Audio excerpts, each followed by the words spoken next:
The best single verse summary of what it looks like to follow Jesus into the cultural life you're made for is Romans 12, verse 2.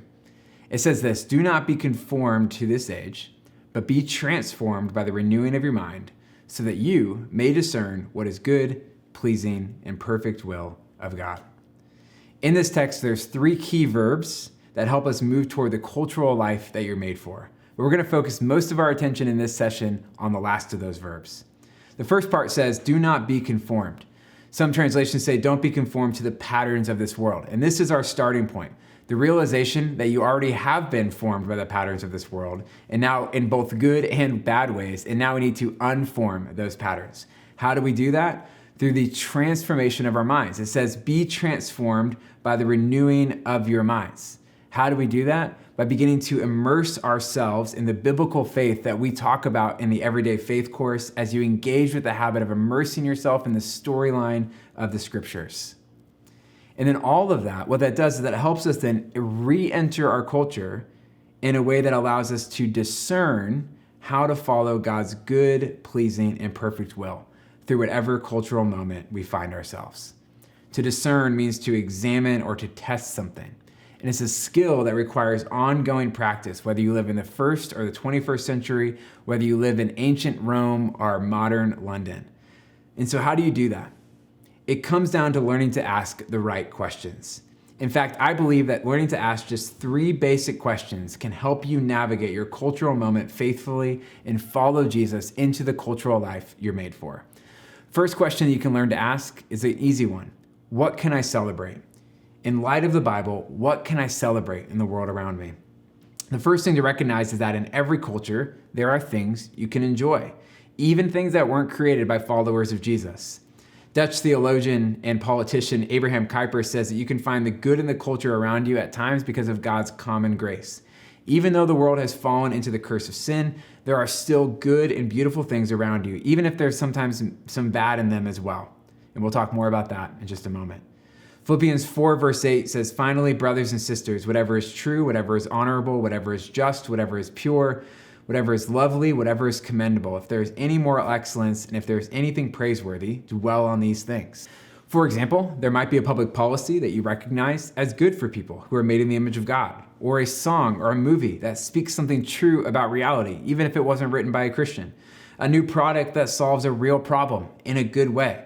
A new restaurant that makes a great meal, or even just the spark of something good in something.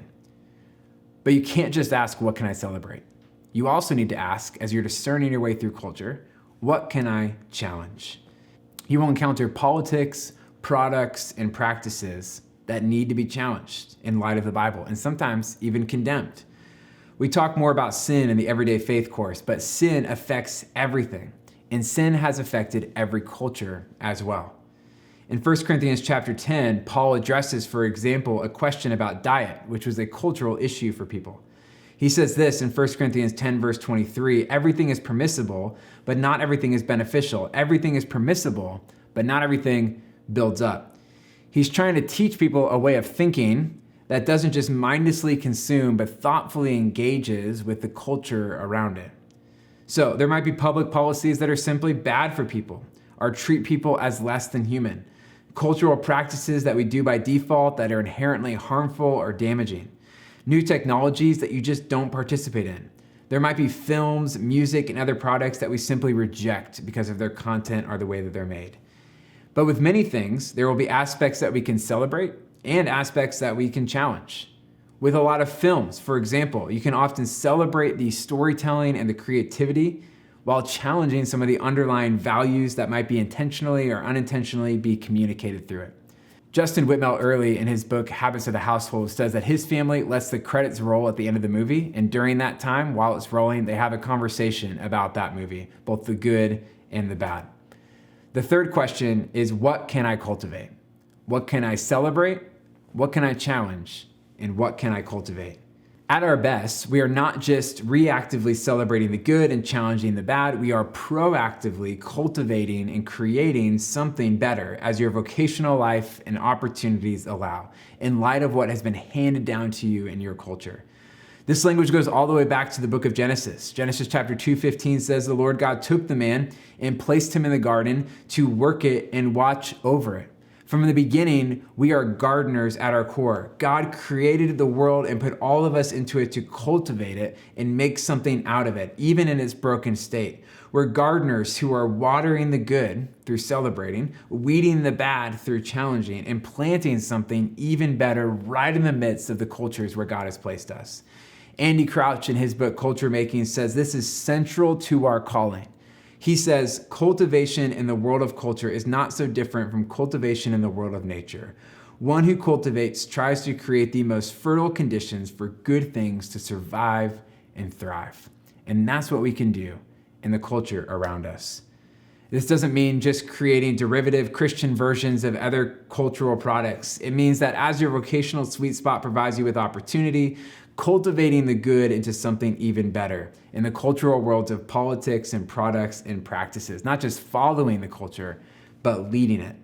And when we do cultivation well, we point people toward our Creator, toward God, who has been revealed in the person of Jesus, which Peter says will happen in 1 Peter chapter 2, verse 12, when he tells us when you live well as exiles, you will actually point people to Jesus on the day that he returns.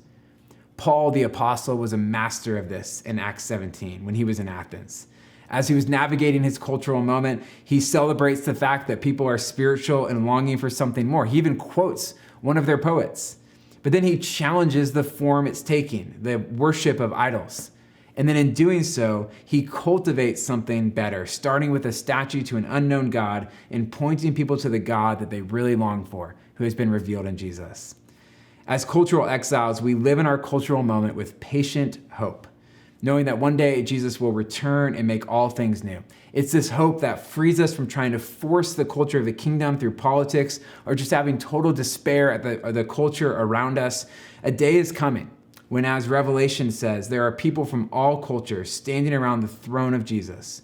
But even more than that, in Revelation 21, we find that it says the glory of the nations will be brought in as well.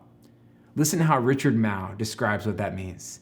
The final vision of the city is one filled not just with God's glory and presence, not just with his own stunningly beautiful architectural designs, not with redeemed persons from every cultural background, but with redeemed human culture too. That's a picture of the hope that we have. A garden that has been transformed into a city full of the best of every human culture.